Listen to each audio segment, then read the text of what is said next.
আমার ডান দিকে জয়ী চেস্টনাট, তোমরা ওকে চেনো তো, বিশ্বের প্রায় সমস্ত হটডগ খাওয়ার কম্পিটিশনের উইনার। আর আমার বাঁদিকে চারজন সুমো রেসলার। এই বিশাল প্রাণীগুলোর মিলিত ওজন 1,500 পাউন্ডেরও বেশি। এদের মধ্যে যে পক্ষ 10 মিনিটের মধ্যে সব থেকে বেশি হটডগ খেতে পারবে সে জিতে নেবে $1,00,000। 3, 2, 1 শুরু করো। অফিসিয়ালি টাইমার শুরু হয়ে গেছে। ওরা প্রত্যেকে হাফ করে খেয়েছে, তার মানে ওরা মোট 2টো খেয়েছে। এদিকে জয়ীর 4টে খাওয়া হয়ে গেছে, ও এখনই দ্বিগুণ স্পিডে রয়েছে। ও এত তাড়াতাড়ি খাচ্ছে যে আমি অন্যদিকে তাকাতেই পারছি না। এত খাচ্ছে কি করে বুঝতেই পারছি এই না। সবকিছু কিন্তু ওর পেটেই ঢুকছে। 1 মিনিট হয়েছে আর এর মধ্যেই জয়ী 10টা হটডগ খেয়ে ফেলেছে, আর এদিকে ওরা 4টে। তার মানে ওরা প্রত্যেকে জয়ীর 10 ভাগের মাত্র 1 ভাগ খেয়েছে। কিন্তু সুমো রেসলাররা এখনো হাল ছাড়েনি। এটা 20 নম্বর হটডগ। ও 20টা খেয়ে ফেলেছে, মাত্র 2.5 মিনিট হয়েছে। এদিকে 4 জন সুমো রেসলার 11টা খেয়েছে। তোমরা খুবই কাছাকাছি আছো, খেতে থাকো। তুমি ওদেরকে খুব বাজেভাবে হারাচ্ছ। তোমার এই ফেস্টিভ্যাল চকলেটগুলো কেমন লাগে? পৃথিবীর সেরা চকলেট। এই নাও, খাও। ও ঠিক আছে, বেশ ভালো খেতে। তুমি কি এটাকে বেস্ট চকলেট বলবে? হ্যাঁ, নিঃসন্দেহে। তুমি যেখানেই চকলেট পাবে সেখানেই ফেস্টিভ্যালস পাবে, তাই প্লিজ ট্রাই করে একবার দেখো। যাই হোক, চকলেট ভুলে খেতে শুরু করো। আর পারবো না, পেট ভরে গেছে। পেট ভরে গেছে? সত্যি বলছো? 40 সেকেন্ড আর বাকি আছে, খুব কাছাকাছি চলছে। সবাই তাড়াতাড়ি তুলে মুখে ঢোকাও। আরে দুটো করে মুখে ঢোকাও। পারবে তুমি। হ্যাঁ, তাড়াতাড়ি তাড়াতাড়ি চলো, তোমাদের জিততে হবে। তোমাদের চাই তো টাকাটা নাকি? মুখ থেকে খাবার বের করে দাও, সময় শেষ হয়ে গেছে। এটা তো সুমো রেসলিংয়ের থেকে অনেক কঠিন। চ্যান্ডলার, জয়ী চেস্টনাট কতগুলো হটডগ খেয়েছে? 46টা। এবার দেখা যাক 4 জন সুমো রেসলার এরা কতগুলো খেয়েছে। 33টা হটডগ। জয়ী, তুমি জিতে গেছো। ইয়েস। এই লোকটাকে কেউ হারাতে পারবে না। কোন চ্যারিটিতে তুমি $1,00,000 দিতে চাইবে? গ্লিনার্স ফুড ব্যাংকে, ইন্ডিয়ানায়। বাচ্চারা কেউ না খেয়ে থাকবে না। ওইগুলো তুমি খাবে না তো? না না, বাচ্চারাই খাবে। তুমি চাও বাচ্চারা ওগুলো খাক? হ্যাঁ। ঠিক আছে। এতক্ষণ আমার প্রায় $1 মিলিয়ন দেওয়া হয়ে গেছে।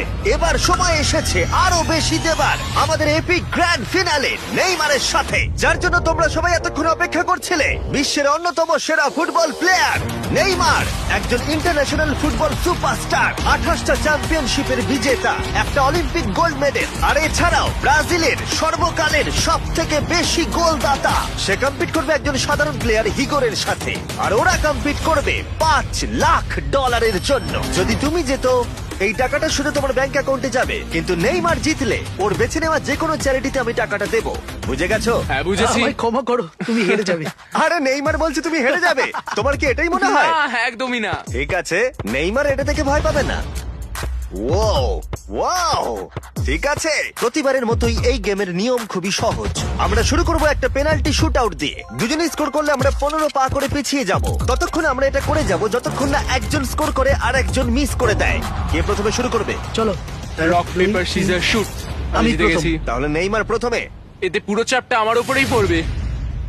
Easy easy. ঠিক আছে, আমরা দেখলাম দুজনে স্কোর করলো, কিন্তু এবার আমরা 15 পা পিছিয়ে যাব। ও নেইমার এবার সিরিয়াস হচ্ছে। তোমার এবার ভয় পাওয়া উচিত, ও কিন্তু জুতোর ফিতে বাঁধলো। প্রথম 4টে শট নেইমারের মতো বিখ্যাত ফুটবলার কখনোই মিস করতে পারে না। এতক্ষণ পর্যন্ত দুজনেই খুব সহজেই মারছে। 5 নম্বর শট থেকে নেইমারের সাথে সাধারণ প্লেয়ারের পার্থক্য বোঝা যাচ্ছিল। অফিসিয়ালি দুজনের পক্ষেই চ্যালেঞ্জটা এবার কঠিন হচ্ছে। যতক্ষণ না মিস হচ্ছে ততক্ষণ আমরা পিছবো। এবার তুমি ঠিক আগে আছে? মারো। আমি আগে গোল মারবো? চাই, তুমি প্রথমে শট মারো। ঠিক আছে, মারছি। ও ও ঠিক আছে, এটা এখনো পর্যন্ত তোমার সবথেকে বাজে শট। এবার নেইমারের পালা। ও ও মাই গড, বলটা পুরো সুইং করে গোলের ভেতরে গিয়ে ঢুকলো। চাপে পড়লে খুব ভালো লাগে। বিশ্বকাপের চাপের সাথে এটা তুলনা হয়? না, বিশ্বকাপে আরো বেশি চাপ। দাঁড়াও দাঁড়াও, তুমি শট মারার আগে তুমি $5,00,000 চেকটা ধরো। নিশ্চয়ই। তুমি এটা গোল করলে আর ও মিস করে দিলে এটা তোমার হয়ে যাবে। তুমি নেইমারকে হারাতে পারবে, ঠিক আছে? ভরসা রাখো। ঠিক আছে। ও না, নেইমারকে এটা গোল করতে হবে। যদি ও মিস করে তাহলে তুমি সুযোগ পাবে। মিস করো, মিস করো প্লিজ। দাঁড়াও ভাই, এদিকে একটু সরে এসো। এই গোলটা তবেই কাউন্ট করা হবে যদি এটা বারের মধ্যে লেগে গোলে ঢোকে। না ঢুকলে এটা গোল নয়। নেইমার এতটাই ভালো যে ও বলছে গোলটা তবেই কাউন্ট হবে যদি বলটা বারে লেগে গোলে ঢোকে।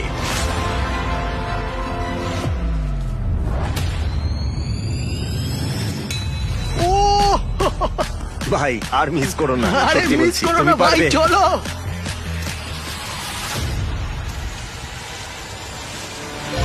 ঠিক আছে, ওর ভাগ্য ভালো যে নেইমার ওকে সুযোগ দিচ্ছে।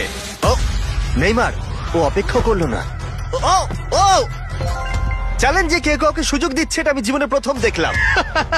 ঠিক আছে, এইবার আমি চাই নেইমার প্রথমে মারুক। সাধারণত নেইমারের বিপক্ষে একজন বিশ্বমানের গোলকিপার গোলের নিচে থাকে, কিন্তু এটা এখন খালি। ও মাই গড! ভাই তোমার জন্য আমার চিন্তা হচ্ছে, এটাই হয়তো শেষ তুমি সুযোগ। শুধু ওই আচ্ছা। ক্যামেরাটাকে টার্গেট করো, ঠিক দেখো আছে। বলটা নেইমার গোলে তোকে যাবে। খেলা শেখাচ্ছে। ক্যামেরাটা। হ্যাঁ। এই তো খুব ভালো, গোল হয়ে যাবে, দেখলে? ও পেরেছে! পেরেছি। আমরা অফিসিয়ালি এখন মিডফিল্ডে আছি, এরকমটাই চলতে থাকবে। রেডি হলি মেরে দাও।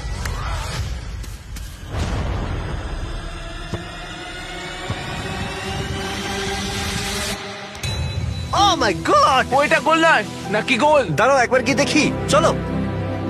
দাঁড়াও, এই দেখো, এটা অন দা লাইন আছে, বেশিরভাগটাই কিন্তু লাইনের ভেতরে। এটা গোল। না, এটা পুরোটা ঢুকতে হবে। ও তাই নাকি? নেইমার, এদিকে এসে দেখে যাও। না না, গোল নয়, গোল নয়। বলটা অন দা লাইন। না, গোল এটা নয়, গোল গোল হয়নি। হয় না। বল যদি লাইনে টাচ করে থাকে তাহলে টেকনিক্যালি গোল নয়, আর যেমনটা দেখতে পাচ্ছ এটা অন দা লাইন। তার মানে তুমি স্কোর করে দিলে জিতে গোল যাবে। মারলে জিতে যাবে। মিডফিল্ড থেকে এখন তোমাকে $5 লাখ শট মারতে হবে। হ্যাঁ। ঠিক আছে, মনে রাখো কিন্তু $5 লাখ বাজিতে রয়েছে। ওর জীবনের সব থেকে বড় শট গোট নেইমার দেখছে হিগোর পারে কিনা।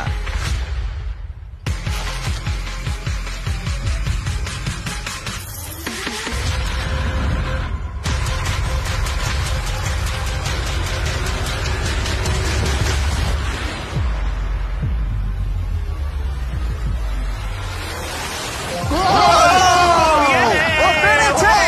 খুব ভালো! আমি পেরেছি। আরে ডলফিন কোত্থেকে এলো? আমি তো বুঝতেই পারছি না। আমি পেরেছি। তুমি পেরেছো ভাই, খুব মিষ্টি। ভালো। এই নাও তোমার $5 লাখ। Yes! তুমি জিতে আমি গেছো, খুব পেরেছি। ভালো। পেরেছি, আমি পেরেছি ও, ও, ভাই। ও। হ্যাঁ, হ্যাঁ। এসব কি হচ্ছে? আরে ও কি খেয়ে নিচ্ছে? আমি জানি না কি হচ্ছে। সাবস্ক্রাইব।